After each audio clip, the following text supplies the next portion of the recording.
Welcome to Vermonters in Business, where we highlight some of the very best business leaders in our state and the amazing things they're doing in their communities. People of Vermont, welcome to Vermonters in Business, where our mission is to highlight the businesses and business leaders in our state. They're doing amazing work in both of their careers and in their communities. We have an exciting show today. I am your co-host, Drew Kinney. I am a 7th generation Vermonter, a business owner in the state, and I'm very excited about the show. But please first join me in welcoming my co-host, Travis Spencer. He is a serial entrepreneur, a local business enthusiast, and around here we know him as a world-class insurance agent. Travis, what hot takes do you have for us today? Oh, I got a great hot take today. It's about housing, and I watch a lot of HGTV, watch a lot of home shows. Yep. One of my big pet peeves when I'm watching these shows is, the family with 2 kids but needs 5 bedrooms. Yeah. I don't know if the house is big enough. And I always just think, I had 2 boys. They shared a bedroom their whole life till they were 18. When I was growing up, I'm an only child, but I had friends who had siblings. They always shared a bedroom together. The number of kids didn't have to equal the number of bedrooms plus 1 or 2. True. So, I don't know how it was in your house when you grew up. But First house, we shared bedrooms for a little bit, but then after that, we ended up with all of our own rooms. Yeah. But it was like an older house that had like a lot of small rooms, Right. So it wasn't like it was, So that's the thing that always surprised me is these people are house hunting, but they're like, oh, there's not, it's 4,000 square feet, but it's not enough room. Yeah. So. So your boys all the way until they graduated were sharing a room? Yeah, Brady was excited when Anthony went off to college because he was That's like, hilarious. finally, because his brother was a mess and he wasn't, so he was like, oh, I can now put clothes That's away. always how it goes, too. Yeah. My guys share a room. They're happy enough sharing a room. Right, that's so awesome. We'll see how long that lasts. But. All right, Travis. Well, joining us today is Connor Timmons from HomeShare VT, Vermont. What's going on? How are we doing today? We're doing great. That's awesome. So, Connor, you are originally from Montreal. How did you make your way to Vermont? Well, let's see. Long story, but my wife and I were living in Montreal, and we're looking around for places that we could potentially be living. And we'd lived in Texas, we'd lived in Boston, she'd lived in Chicago. We'd kind of thought about some different spots. She went to UVM, okay. So you can probably credit UVM for the check. Sure. Because that's a wide swing of things. Texas. We lived in a bunch of places, and of course Montreal, right? And so. We were very organized people. We had a flip chart in the living room and different pros and cons all over the place. And Vermont kept coming up as really nice. It's equidistant from my parents and her parents. Yeah. She's from Connecticut originally, and we got a job offer down here for both of us. Yeah. And when you're doing by cross-border, romance, having a job, both people having a job is really critical. Yeah. And so we moved in, and that was it. It fit for us. All the things that we loved about Vermont, fit our personality and our time and place. It's where we wanted to raise our kids, and so that's here we awesome. are. And how many years ago was this? That was 13 years ago now. Is that 13? Right. Where do we 2024? So 13 years. Yeah, 12, 13. Something like that. Yeah. Do you feel that you got the flow chart or the pros and cons right, or did you miss on something? I think we thought we'd ride our bikes a lot more than we did. Yeah. But we moved into Starksboro, and 116 is not so great for that. But but now we've moved to Charlotte, and we can ride our bikes a lot more, and that's something. Yep. And a Canadians fan, I'm assuming? Yeah, of course, yeah. And my son has died in the will, probably more intense than I am. That's awesome. All right, Connor, one of the first things we do with all of our guests is we jump into what we call the Vermonter hot seat. Are you ready for the Vermont hot seat? Go for it. All right. See what you got. Pancakes or waffles, what are you having with your Vermont maple syrup? Waffles, 100%. There's more capacity for syrup. Perfect. I like it. Yep. Perfect day for you. Is it a winter day at the mountain or a summer day at the lake? A winter day on the ice. On the ice. So I'll just modify my answer. All right. Yeah. I like it. And so you still play hockey? Yep. Yeah? Yep. Good for you. Mm-hmm. It is your birthday dinner. You can go anywhere in the state. Where are you headed? Well, it's probably either Parkway Diner or Handy's. All right. Those are two unique answers. Yes. Yeah, I'd say those are our spots. And we did often that's the birthday. My boys generally the birthday is which diner do we get to go to today. That's hilarious. So Nice. Love it. Yeah. All right. Hot summer day. What is your creamy order and from where? Okay, so this is sort of a tragic thing because it was the Bristol Village Creamy Stand, which is no longer. Yeah. Which is I can't. Bummer. Tragic is not an overuse of that word, but we'll assume it's still in business. But I would say a maple shake, but with Oreo. Okay. Crumble the Oreo, and you can thank me for that one later if you try. Yeah, we'll give that a go. Maple creamy. Sorry, I should have said maple with the Oreo. All right. That sounds good. like it. All right. Well, that's all the Vermonter hot seat questions. You survived. Good. Glad I made it. That's great. It only gets harder from here. Oh, good. Yeah, no, easier. That waffle one almost got me. So I guess the first thing we'll start with is tell us who HomeShare Vermont is. Sure. HomeShare Vermont is a matching and screening service for folks who have extra room in their homes and for folks who are looking for an affordable place to live. So if you think about people who maybe are retired and maybe are empty nesters, we are a service that will match them up with someone who maybe is just got their first job here in Vermont or their second job here in Vermont, Sure. or are like we did, moving to Vermont for all kinds of reasons, but having a hard time breaking into the housing market. So the organization is built around this concept of mutual aid, and what we provide is sort of the in-between. So we do all the screening. We do background checks on every person who comes through the program, host or guest. Okay. Yeah. We do reference checks on everyone, hosts and guests. And then we do a really in-depth interview to figure out exactly what makes you tick. Like, what are you interested in? What are you, what sports do you watch? Are you, a vehement Habs fan or a Bruins fan, and is that going to be a problem? Exactly. Everything, we get really granular to make sure we're really matching someone who's going to be a fit. And then the other thing we'll do is sort of take an inventory of what do you need as a host. Historically, we've been serving older Vermonters more as a bigger proportion of what we do, and that's sort of how we got started. So sometimes it's someone who just I'm done with the lawn. I would love it if someone would mow the lawn. Or I'm done with the shoveling. I mean, no one really is excited about the shoveling, but but we hear that a lot. Or I used to have a garden and I can't anymore. It would just be great if someone could help me with that. And that can go any range from it'd be great if I could get transportation at night, or I could get some help with groceries or meal prep. I mean, I could go through a giant list, but it wouldn't be exhaustive because people are special. They're going to make their own needs and they're going to illustrate those to us. So they let us know, and then we try and match them with someone who would be a good fit for it. So it's not always just a simple financial transaction like rent X. Oh, it's very, it could be, like you just said, a wide variety of I need other services or help. So. Yeah, so I mean, I would say, I think it's around 20, it's either a third or 25%-ish, I think, that are just doing no rent. Oh, okay. Just doing services. So they don't have a need for money. They just need some extra support to help them engage with their life a little bit more, or engage with their home a little bit more, or enjoy their living situation a little bit more. So it doesn't necessarily need to be about money. But I mean, it's really, what it really is about choices. It's giving people some options at this point in their life when there's options are starting to be kind of taken away a lot of times. And I think about that mostly with older Vermonters and their hosts, but it is also true of guests too, because when you're starting out in your career, your options are pretty limited too, right? Especially now. And so it's just sort of, we create sort of a different path, a different avenue for folks, and we make it safe and secure and make sure that their quality of life gets improved by working with us. So is there some type of lease agreement or contract? Like, how does the process Of course, work? the insurance guys want to know about that. There's what we call a match agreement. Okay. And so the match agreement outlines everything we just described. So, we're agreeing that there's no alcohol in the home. I'm just going to throw you some examples. We're agreeing that, Drew's going to help with shoveling, and Drew's going to do two meals a week or what have you. And we're going to pay this much rent.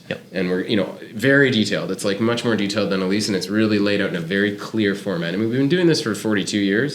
So the methodology is pretty locked in, and it really helps people clarify what's going on. And like, they can go back to their agreement and say, oh yeah, we agreed to this, or we didn't agree to this, I'm seeing some change.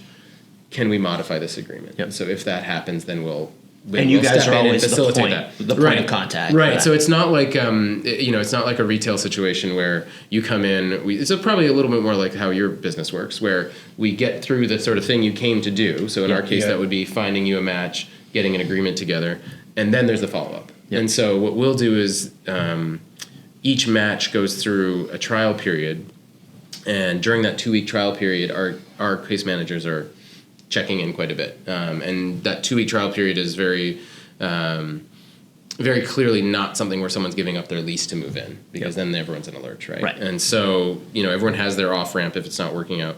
But during that period, our case managers are checking in. And then once we've agreed and the match agreement's signed, then we're following up. Generally it's the first couple of weeks, it's almost once a week. And then after about a month, it'll be once a month. And then after, about a year, or maybe even, I don't know, depends on every case. At a certain point, generally the hosts and guests will be like, we're good. You nice to talk to you, but like you've got other things to do, and so do we. Cool. And so we have matches that have gone for decades. We have I think a 15-year match going right now. Wow. 20, So I was going to say, so it's open-ended. There's really, so it depends as long as it works. It depends. So you're going to hear me say this a lot, but like everyone does their own thing, and so it is very unique and tailored to the person. So there are some that are open-ended. Yep. We're going till we're going. Right. And so we had a match in, I want to say it was in Lincoln. I think it was like 17 years. Wow. And that only died that only ended because the host passed away. Yep. And that happens. Yep. 17 years of living their life a lot more fulfilled. Yeah. It was a real win, and they didn't go into nursing home or anything like that. They were all set. Yeah. But then there's also like my match, like I'm a host, Yep. and that ended on Sunday. We had a guest who was staying for 6 months. That was the deal. Right. They were moving off to France. There was just like an interim period where they were going to hustle and make some money, and they needed to save some money, and they were working on every farm in Charlotte. And so they just needed that space, and we had the space, and they exchanged with us. We got some rent. We got some childcare once a week. We had date night, like free date night, which is pretty sweet. And I think they did 2 meals or whatever a week or something like that. So that was a good fit for them. They like to cook. They like kids. We're the right house for that, you know. So, nice. So it can be a whole variety. So it's of a huge things. spectrum. I mean, Absolutely. As you're saying this, normally you're just thinking, oh, it's a tenant host situation, it's, a annual thing. But like you said, I mean, for anyone who's planning to move, transitioning one way or another to something else. Yeah, we see it all the time. I mean, I think for a lot of people, they are looking at this and saying, I'm going to do this when I need to. Yep. When I'm feeling that pinch of living at home is hard. But Yep. I think everyone thinks that when everything's going great, and they think when they get there, they'll know. Right. And that's just not always true. Yeah. And I think the reality of what we're trying to tell people is that do this before you think you need it. Right. Do this well before you think you need it. Do it at my age. Yeah. Because guess what? We took someone out of the housing market. So the housing market was less pressurized for that 6 months because that person wasn't looking for housing and taking up housing that other people needed. Yep. That's maybe a little thing, but that's one little thing you can do to help the housing situation in our state, because these are big issues right now. And then for the people who are hosts, if you're a host and you're in your 60s and you're totally fine and you're going on vacation and you've got 4 dogs and you're doing everything you need to do, you could look at this and say, I don't need that, I'm fine. And that's true. Yep. But, who doesn't need a little extra rent money? Right. And who doesn't need extra help with the dog sitting or the Right. garden or whatever? And if you really feel like that's something you don't need, then okay. But I would challenge you to say this is actually an awesome thing, and You probably could find something if you you'll look hard. find some things, Exactly. and all of a sudden you don't have to do anymore. Hey, how about that? You know? Yeah. So there's a lot of upside to this on how we do it and how we do it too. Knowing how long we've been doing it. Well, in regards to the screening process, is it difficult to get hosts comfortable with this? I mean, as I was thinking about this, I was like, that must be one of the biggest hurdles, is convincing a potential host that it's safe. That And I mean, I think we stress, and you heard me say it, and I'll say it again. We do about 6 background checks on everybody. Yep. We do 4 reference checks on everybody. Yep. By the time we are matching someone, they are not a stranger. Yeah. Because a lot of people will say, "Oh, you're taking a stranger into your home," Yeah. and I get that. Like that's. On paper, I guess that's what it could look like. Right. But the amount of vetting we do to meet these people and get them connected, and we take it very, very seriously. This is when we make a match. We're not only doing this for the host and the guest. We're doing this for the model that we're created. And we're very protective of that. And if it's not working out, we're not interested. The other thing too is that at every stage in our process, there's an off ramp. So you apply online or on paper if you're so inclined, and we follow up. And you can say at that point, actually, I don't want to. Great. Yeah. Move on. We do the background checks, and we do a first interview with you. If you don't like what you're hearing from our case managers, you can say no, thank you, I'm done. Then we start matching you, and we start saying, hey, I've got this guy Drew. He's really good with a shovel, whatever. He here's his background. He's really into these things. He's a good cook, whatever. Do you want to meet him? It's a no pressure one-on-one situation. Right. Drew isn't in the room. You don't have to worry about offending him. Yep. You can say, man, not my type. Not my scene. He's bald. That's an off ramp or whatever. You know what I mean? Yeah. And you can move on. Yeah.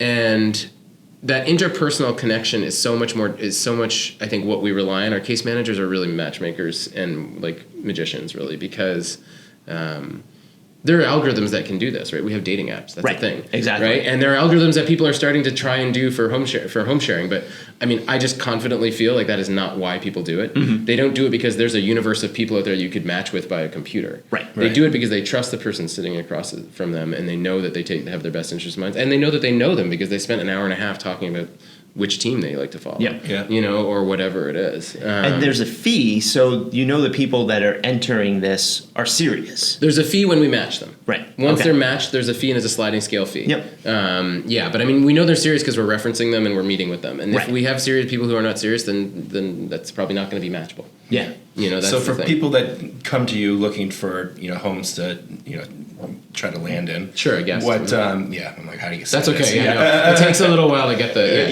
sure. Yeah. What? Where do they usually come from? What's kind of that origin? So again, this is like everything under the sun. So we have folks who are landing jobs. Yeah. Trying to land jobs. Sure. We have folks who are graduating college. We have folks who are teaching college. We have folks who are coming here for grad school. We have visiting nurses. That's a big hot ticket That for makes us right sense, now. We'd hope to see. We love visiting nurses. We'd hope to see permanent nurses that are moving in. Yeah. And the housing problem is part of the reason why we have a hard time with that. So we work closely with UVMMHC and we're working now with NMC, excuse me, up in St. Albans. NMC, And just to make sure that they know that, like, if you've got someone on the line who wants to move here and you've got 6 months ahead of time, pass their information to us because nurses, we can match them real fast. Everyone wants a nurse in their house, or a doctor or whatever. But it's kind of the whole spectrum. I mean, we're hoping to be working with Serve Vermont to see about their volunteers that come here for a year. Mm-hmm. They're really good people who'd be a great match. They're young people. They're generally in their early 20s. And get the service model and understand that. But it's also people who are maybe going through a life change. Yep. Maybe they had a divorce. Yep. Maybe they're moving here because their kids want them closer. Yeah. So it's not always a young person with an older person. Sometimes it's inverted. Sometimes it's the same age. Mm-hmm. I mean, our age range is for people who shared their home is 27 to 99. Yeah. And people who are looking for housing is I think 22 to 81. Yeah. So that's a pretty huge. wide range. So there isn't necessarily one specific profile. I think what I always say is, like, if you have a pulse, like to communicate and enjoy working with other people and being around other people and want a place to live, we could probably find a good fit for you. Yeah. What about on the host side? Same deal? It's sort of a similar thing. I mean, I think I'd be remiss if I didn't say that, mathematically, statistically, we serve older Vermonters more. Yeah. It's just what's part of our DNA. That's how we came into being. Yeah. And that's a big part of our funding too. The Department of Aging, Independent Living, Disability Aging, and Independent Living is 30 to 40% of our funding stream. So we serve that population proudly, and will continue to. But I think we serve it more effectively when people come back from multiple matches. Yeah. So that's why I mentioned that. Because it is true that folks who come and match with us once will very often say, okay, that person moved on because of X, Y, and Z. Where's my next one? Yeah. Because I'm hooked on this lifestyle now, where all of a sudden I have all this extra ease and time and whatever. Right. So I'd say it's a mix. It's a big mix. I think what the requirements, if there are some, is you've got to be able to be a social person. Yeah. Right. If you're looking to be like in your room gaming and eating your pizza and not leaving your room, it's going to be challenging. Yeah. If you're someone who is really interested in helping someone out, that's a great fit. But it might also be that your host just wants rent and wants you to live above the garage and do pizza in your gaming. So even the first thing I said might not be true. It all depends on how it goes. And I think for us, we're always looking for more hosts. That's the more challenging piece to find for sure. And so, I don't know if that answered your question. Yeah, no, that's interesting. And as you alluded to, taking some pressure off from the housing market. As we know in Vermont, it's a huge thing. And you kind of hit the nail on the head with that earlier in your comment. So if you, especially for that shorter term person, that to me is going to alleviate a lot more pressure, where someone who maybe only will be here 6 months, instead of them renting their own apartment that someone would normally rent for an annual lease. Now, and that's part of your goal. Well, I'll also say, one thing we're starting to see more of, and we're trying to figure out how to market to these folks more, is, people who have a second home up here and they disappear for the winter, which, good on you if you don't want to be here in the winter, that's fine. I get that. But then they hire a property managing company. Mm-hmm. And that's one way to do it. or you could get paid to have someone manage your house and make sure that things are the way they are, and then you have someone you trust and know, and have gone through this whole vetting process, and you don't just throw an ad on Craigslist, right? Or Facebook Marketplace or whatever it is. So there's a variety of new marketing for some of our clients. Well, so this is it. It's a variety of different models in place, right. And I'll tell you what, like, you guys are insurance agents. What's better for the house? Someone living there 24/7, or someone popping in once a week when they have the time? Oh yeah. When a pipe bursts and the guy comes 3 days later, what's going on? Yeah. Right. So this is sort of what that's about, and so we're starting to see that too, and that to me is a really great way to leverage that pressure on the housing market, because there are plenty of people here who are here just for a bit, or they're trying to get their feet under them. Yep. And this is a great low impact way to do that. Like, we've had plenty of hosts or guests who are coming in, and they are new in their career, or they're doing a career change, or they're new to Vermont, and they spend maybe 8 months, a year, maybe, with their host and guests, or with their host. And then by that time, they've gotten themselves under them enough, they're networked enough, they were able to find that, that elusive apartment that their cousin's friend's sister knew about, right. and which is pretty much the only way to get a place now. So then they move into that space that was always their goal. And in the meantime, they've been able to save a bunch of money. And also make life easier for another person. Exactly. And move some, and so it's just, it's, I don't know if there's such a thing as a win-win-win, but we're pretty darn close. Yeah. That's cool. And what's the territory geographically that you cover? Great question.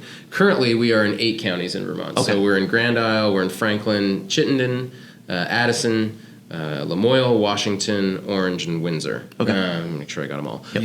And then we're also kind of floating a test balloon in the Northeast Kingdom. We're in Craftsbury, Greensboro, and Hardwick. And those are sort of just, like I said, just sort of a test balloon that we have a case manager who's close there. So, but we're starting to see interest, and generally speaking, we just made an expansion thanks to a new investment from Dale, from the Department of Disability, Aging, and Independent Living last fiscal year.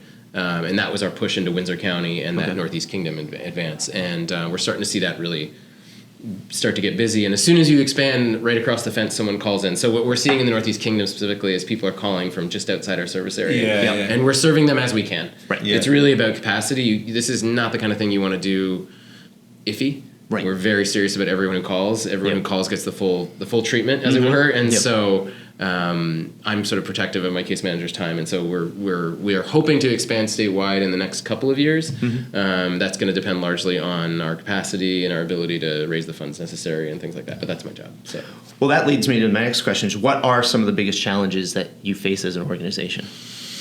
Yeah, I mean, I think what. In a way, we're pushing on an open door because Vermonters get this. I don't think I've talked to anyone who's been like, meh. Right. I don't think I'm really interested in that. Everyone gets it intrinsically. What we're pushing against is now I think it's for me. Right. So when you guys go home today, you're thinking, wow, this is a really good idea. And I'm challenging you to think, would this work for me? Right. Would this be interesting for me? Because everyone I talk to thinks it's a great idea. But so I think if we're working against anything, it's the idea that this is for something else, someone else. Right. And so that is sort of, I guess, a challenge. And I think we talked about this before the interview, but in a way we're kind of swimming upstream. We're sort of outside of sort of the regular economic model, right? The regular economic model is you have a home, you have extra room in your home, so you rent it for your max profitability, and there you go. Right. And now we have this problem with Airbnb as a result, Yeah. right? And so this is a different model. This is, I'm going to do something that's mutually beneficial to everyone, but I'm still going to gain. Right. Yeah. I'm still finding that equilibrium point, of everyone wins on this one. And so in a way we're competing with that. And I think the other thing is just people kind of know what we are about, know we exist, but they don't know exactly what we're about. I had someone come up to me and spend about 20 minutes talking to me about how great it is that you can swap houses with someone. Because they thought we were, and that's fine, you're halfway there, you're so close. So I think for me, it's about making sure, doing things like this, making sure people understand, this is a benefit for you, right? This is a benefit for your community, and then the other piece is just, Vermont is a geographically difficult state to cover when you need to be in people's homes, because we visit everyone's home. I should mention that too. Every host has a home visit that we check out the host too, because we're doing an interview with you and we're checking out to make sure this is a livable space for another person, right? And all the things that go in with that. So we need to be able to get to those places, right? So if we were only in South Burlington, getting out to Danville wouldn't be that feasible twice a day, So we need to be in different areas and find ways to leverage the resources we do have to cover that area. Yep. So not unlike a visiting nurse association and the work that they do, or I guess home health and hospice, I guess what they're called now. They need to make sure that they've got coverage in those areas. That's us. So the challenge for us is finding the resources to make that happen. We have a great partner with the state, and I think they would like us to be statewide as soon as possible. And we're just trying to make sure we can do it in a way that is sustainable and is paid for, sort of thing. But I guess challenge is sort of the hearts and minds around this is something for me. Yep. As opposed to for my neighbor or whatever. It's also for your neighbor, by the way. But I like the point you brought up. I mean, if I'm an individual with an extra room, I would rather have someone who I know, who's been vetted, who's going to be there consistently, as opposed to that random person coming through on every weekend.